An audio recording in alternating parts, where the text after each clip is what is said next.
にゃんち、テレビつけてもいいぞ。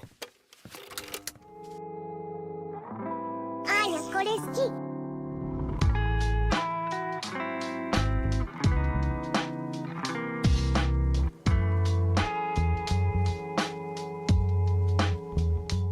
Salut mes petits ananas, j'espère que vous allez bien. Aujourd'hui on se retrouve pour la vidéo des news manga du mois de février. Et cette fois-ci, le micro marche parce que j'ai oublié d'appuyer sur le bouton d'Audacity.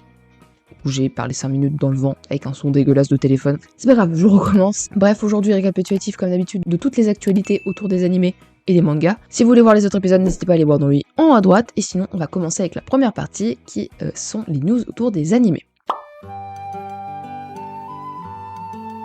Comme d'habitude, on va parler de sorties de nouveaux animés, de nouvelles saisons, de dates officielles. Nous avons 2 animés pour avril qui ont eu enfin leur date officielle. Tout d'abord, Tsugai, le manga de l'autrice de Fullmetal Alchemist qui est adapté en animé qui sortira le 4 avril sur Crunchyroll. C'est le cas également pour l'Atelier des sorciers qui sortira sur cette plateforme à partir du 6 avril. Salut, c'est la ananas du montage. Comme je m'en doutais, il y a eu des informations après que j'ai commencé la vidéo. Donc il y a la suite d'un animé qui a été annoncé, la suite de Dr. Stone, la 4e et ultime partie de la saison Science Future, qui sortira à partir du 2 avril sur Crunchyroll. Il nous avait pas du tout annoncé que ça allait sortir en 2026. En tout cas, je vais le souvenir, et il nous pop comme ça la date, même pas un mois, un peu plus d'un mois avant, C'est étonnant, enfin bref. Je reviendrai à plusieurs reprises dans la vidéo. Ensuite, vous avez 2 animés de mars qui ont été officiellement annoncés au niveau de la date. Alors, il y en a un, la date était déjà annoncée, mais j'ai la flemme de faire la catégorie animés qui sortent le mois prochain, juste pour 2 animés. Donc, ce sera là. Beastar, partie 2 de la saison finale, a été annoncé pour le 7 mars sur Netflix. C'est le cas également pour Jojo qui sortira sur Netflix. Donc Jojo Bizarre Adventure Stillborn Run partie 1 qui sortira donc à partir du 19 mars. Il y a quelques mois, un film live de Gundam avait été annoncé pour une sortie sur Netflix, mais il y a des rumeurs comme quoi ça pourrait sortir au cinéma et donc du coup Netflix ne distribue pas au cinéma de ce que j'ai compris dans l'article. Donc apparemment du coup ce serait plus Netflix. C'est des rumeurs parce que c'est toujours noté Netflix sur certains sites officiels, donc on verra bien. En parlant de film, le film Une aube nouvelle qui avait été présenté au festival du film d'animation d'Annecy en 2024 va sortir au Japon le 6 mars et il a été annoncé pour la France grâce à ADN, mais nous n'avons pas de date. Voilà. Et est-ce qu'il sortira également sur la plateforme ADN ? On ne sait pas non plus. Et en parlant d'ADN, ils ont communiqué sur le programme de sortie de Sailor Moon sur la plateforme. Sachant que Sailor Moon Super S, donc la saison 4, devait sortir en janvier, elle est sortie, mais ils l'ont retirée de leur catalogue pour on ne sait quelle raison, mais ils vont la repartager ce mois-ci, en avril pardon, pas ce mois-ci. Vous aurez également en juin Sailor Moon Sailor Star, en octobre Sailor Moon Makeup Sailor Soldier, Sailor Moon Sailor Air The Movie, Sailor Moon S The Movie, Sailor Moon Super S The Movie plus Sailor Moon, c'est pas noté sur leur truc qu'est-ce que c'est, et enfin Sailor Moon Crystal qui sortira donc prochainement on veut certainement dire après octobre 2026. Donc voilà, c'est déjà la fin de cette partie autour des actualités animées, il n'y en avait pas beaucoup ce mois-ci, il y a beaucoup plus par contre d'actualités autour des mangas. Chez Kion, le 2 avril, sortira au prix de 11,30€ un ultime fanbook pour My Hero Academia, comportant 320 pages avec des fiches de personnages, des entretiens exclusifs, des questions-réponses, une histoire bonus et un poster à l'effigie des personnages principaux. Donc pour conclure réellement My Hero Academia, ils sortiront donc ce fanbook. Ensuite, on a vraiment pas mal d'annonces de manga ou de trucs autour de manga, notamment déjà une édition de luxe de Bleach qui sortira à partir de septembre. Fin 2026, nous aurons Berserk The Compilation qui est un artbook qui compile tout ce qu'il y avait dans une exposition qui a eu lieu à Tokyo. Voilà, c'est de nombreuses illustrations, des planches et des interviews de l'auteur qui n'étaient pas encore sortis en France. Voilà, il va sortir en France, évidemment grâce à Glénat. Ce bouquin absolument magnifique que je possède déjà. C'est un peu con, du coup, parce que je l'ai acheté l'année dernière ou l'année d'avant, à 2 années près, parce que je m'étais dit, oh, la France, ils vont jamais le faire, mais bon, visiblement, vaut mieux tard que jamais. Hein. J'espère qu'on va me rembourser, hein. Je plaisante.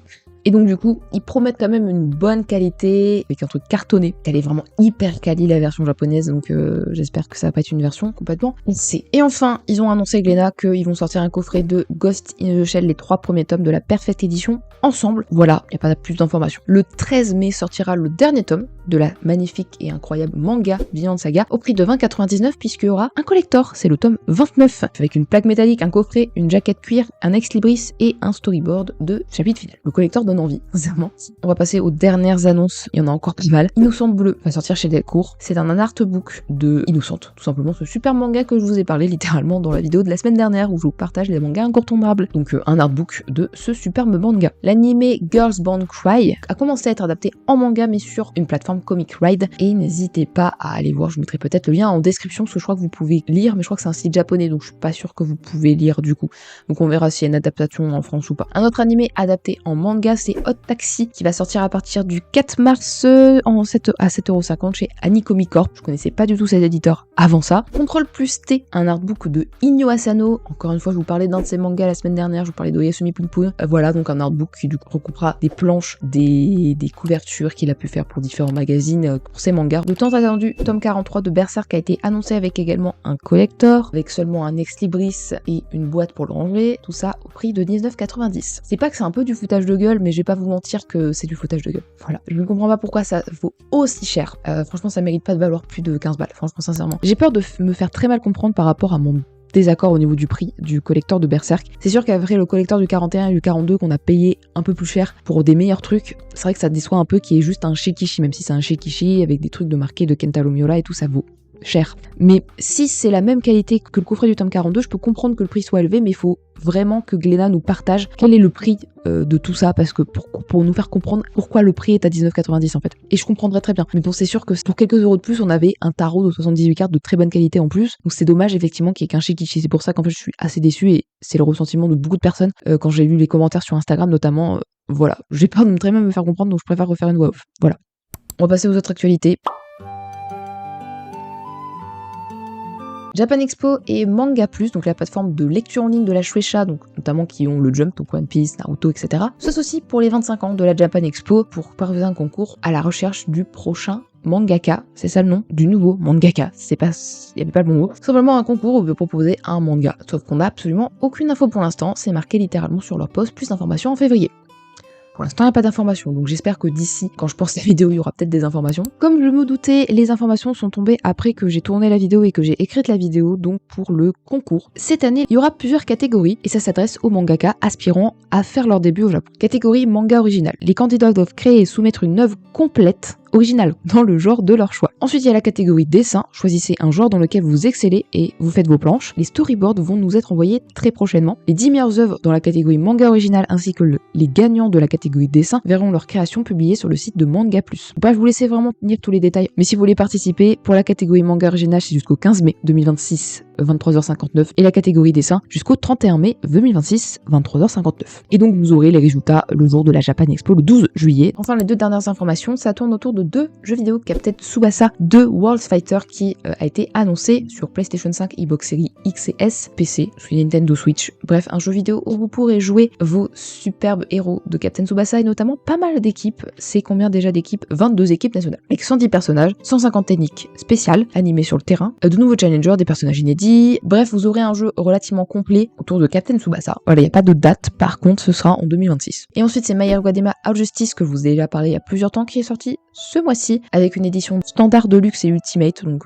juste vous avez des trucs en plus à chaque édition. Bref, c'est disponible pareil sur PlayStation 5, Xbox Series X et S, sur PC, sur Nintendo Switch, non sur Nintendo non, en même temps Nintendo Switch, faire tourner des jeux. PC c'est Steam précisément, présenté comme le meilleur jeu de tout, la licence My Hero Academia. Ça propose un roster de personnages jouables, beaucoup de personnages jouables, avec des étudiants de l'école, des héros professionnels, des super vilains, tous dans leur forme dans le combat final, donc leur pouvoir au maximum, leur tenue au maximum, enfin bref, vous avez compris. Le mode histoire peut refaire l'arc de la bataille finale, je vous en avais déjà parlé, du point de vue du héros ou des antagonistes, donc ça c'est cool d'avoir deux points de vue différents, et il y a des cinématiques inédites et des séquences qui ont été faites pour ce jeu. Et on pourra évidemment faire l'emblématique combat entre One for All et All for One. Vous l'aurez compris, un jeu vidéo qui a l'air, pour une fois ça donne un peu envie, même si je ne testerai pas, parce que de toute façon, des jeux venant de Bandai Namco et des jeux d'animé sont généralement très mal optimisés. J'ai déjà joué à Dokkan Battle par exemple, très mal optimisé au niveau du stockage. Donc voilà, c'est déjà la fin de cette vidéo, j'espère qu'elle vous aura plu, j'espère vous avoir partagé des informations que vous ne connaissiez pas, que vous n'avez pas entendu parler. N'hésitez pas à me partager d'autres informations que je n'aurais pas dit en commentaire, et sinon on se retrouve la semaine prochaine pour une prochaine vidéo. Bye bye.